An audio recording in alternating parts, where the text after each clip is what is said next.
Hello friends, welcome back to my YouTube channel study media. कैसे हैं आप सभी?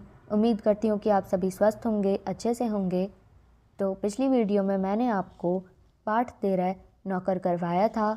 इस वीडियो में मैं आपको पाठ 16 वन के मार्ग में कविता करवाऊँगी। तो इस वीडियो में हम करेंगे कविता का सार, प्रश्न अभ्यास और बहुविकल्पीय प्रश्नोत्तर। तो सबसे पहले हमें ये कविता दे रखी है, ये इसका प्रश्न अभ्यास है। तो सबसे पहले करेंगे हम इसका सार। यह पंक्तियाँ तुलसीदास द्वारा रचित ग्रंथ से लिए गए हैं। जब राम को 14 वर्ष का वनवास मिला, तब राम, लक्ष्मण और सीता जी को जंगल की ओर निकलना पड़ा। कवि कहते हैं कि राम की पत्नी सीता जी नगर से वन के मार्ग में बहुत धैर्य धारण करके निकली।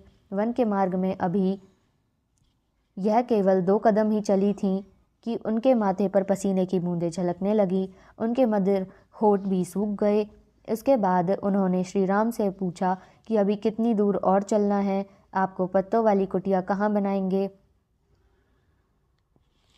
पत्नी सीता जी की यह व्याकुलता देखकर श्री राम की सुंदर आंखों से आंसू बहने लगे। सीता जी श्री राम से कहती हैं कि जल लाने गए लक्ष्मण तो बालक ही हैं, उन्हें समय लग जाएगा। उनके आने तक आप छाया में कुछ देर खड़े होकर उनकी प्रतीक्षा कर लीजिए। मैं आपके पसीने को पोंछकर हवा कर देती हूँ। मैं आपके गर्म रेत से तपे हुए चरणों को भी धो देती हूँ।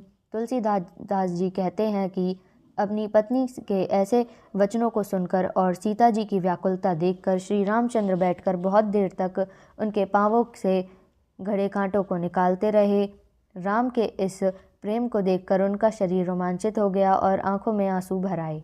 तो इसके कठिन शब्दों के अर्थ हैं पुर यानी नगर, निक्सी यानी निकली, रघुवीर वधू यानी सीता जी, मग यानी रास्ता, डग यानी कदम, सस्की यानी दिखाई दी, भाल यानी मस्तक, कनी यानी बूंदे, पुर यानी होठ, केतिक यानी कितना, पूर्णकुटी यानी पत्तों से बनी हुई कुटिया, कित यानी कहाँ, त्या यानी पत्नी, चारु यानी सुंदर, चवय यानी गिरना, लरिका यानी लड़का, परिखव यानी प्रतीक्षा करना, खरीक यानी एक घड़ी समय,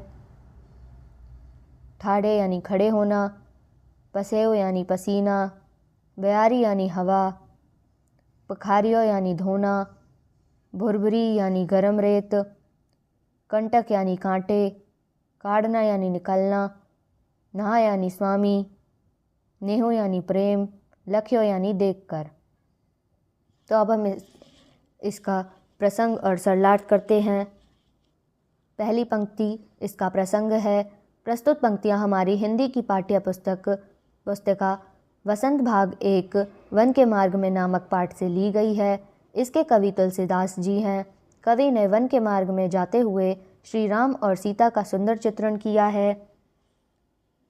इसका सरलार्थ है। कवि कहता है कि श्री राम की पत्नी सीता नगर से वन के मार्ग में बहुत धैर्य धारण करके निकली। अभी वह 2 कदम चली ही थीं, उनके माथे पर पसीने आ गए, उनके मधुर होठ भी सूख गए। सीता श्री राम से पूछती हैं कि अभी और कितनी दूर चलना है, पत्तों से बनने वाली कुटिया कहाँ बनाओगे। सीता की ऐसी व्याकुलता देखकर राम की आंखों में आंसू बहने लगते हैं। दूसरी पंक्ति प्रसंग आप सब में सेम लिखेंगे। इसका सरलार्थ होगा, सीता श्री राम से कहती हैं कि लक्ष्मण बालक हैं, उन्हें जल लाने में समय लग जाएगा। आप छाया में खड़े होकर कुछ समय उनकी प्रतीक्षा कर लीजिए। मैं आपके पसीने को पोंछकर हवा कर देती हूँ। मैं आपके गर्म धरती पर तपे पैरों को धो देती हूँ। तुलसीदास जी कहते हैं कि अपनी पत्नी की ऐसे वचनों को सुनकर और सीता को व्याकुल देखकर श्री राम बहुत देर तक पांवों के कांटे निकालते रहे। राम का इतना लगाव देखकर सीता का शरीर पुलकित हो उठा और उनकी आंखों से आंसू बहने लगे। तो अब हम करते हैं इसके प्रश्नोत्तर। प्रश्न 1, नगर से बाहर निकलकर 2 पग चलने के बाद सीता की क्या दशा हुई। इसका उत्तर है, नगर से बाहर निकलने पर सीता 2 पग चलने पर इसके बाद थक गईं, उनके माथे पर पसीने की बूंदें छलकने लगीं और होंठ भी सूख गए। सीता व्याकुल हो उठी। प्रश्न 2, अब और कितनी दूर चलना है? पूर्णकुटी कहाँ बनाएंगे? किसने किससे और क्यों पूछा? इसका उत्तर है, सीता ने श्री राम से पूछा। उन्होंने ऐसा इसलिए पूछा क्योंकि वह थक गई थीं, उनसे आगे नहीं चला जा रहा था। प्रश्न 3, राम ने थकी हुई सीता की क्या सहायता की? इसका उत्तर है, सीता को थका देखकर राम ने उनको सांत्वना दी कि वे सीता के पांवों के कांटे को निकालते हैं। वे सीता से कहते हैं कि लक्ष्मण जल्द लेकर शीघ्र आ जाएंगे। प्रश्न 4, दोनों सवयों के प्रसंग में अंतर स्पष्ट करो। इसका उत्तर है, प्रथम सवय में कवि ने राम सीता के वन के मार्ग में चलने के प्रसंग का वर्णन किया है। वन में उन्हें कई कठिनाइयों का सामना करना पड़ा। दूसरे सवय में कवि ने राम सीता के आपसी प्रेम का वर्णन किया है। किस प्रकार दोनों एक दूसरे का ध्यान रखते हैं? प्रश्न 5, पाठ के आधार पर वन के मार्ग का वर्णन अपने शब्दों में करो। इसका उत्तर है, वन का मार्ग मुश्किल होता है। इस पाठ में सीताराम का वन जाने का वर्णन है। जगह जगह कांटे, उबड़ खाबड़ रास्ता है। गर्मी के कारण गला सूख जाता है। पेड़ों की छाया में कुछ आराम मिलता है। तो अब हम करते हैं इसके बहुविकल्पीय प्रश्नोत्तर। प्रश्न 1, वन मार्ग में कौन जल्दी थक गया था? इसका उत्तर है ऑप्शन सी, सीता। प्रश्न 2, वन के मार्ग में कविता यानी तुलसीदास जी की किस रचना से ली गई है? इसका उत्तर है ऑप्शन ए, कवि तालवी से। प्रश्न 3, वन के मार्ग में कविता के कवि का नाम क्या है? इसका उत्तर है ऑप्शन बी, तुलसीदास।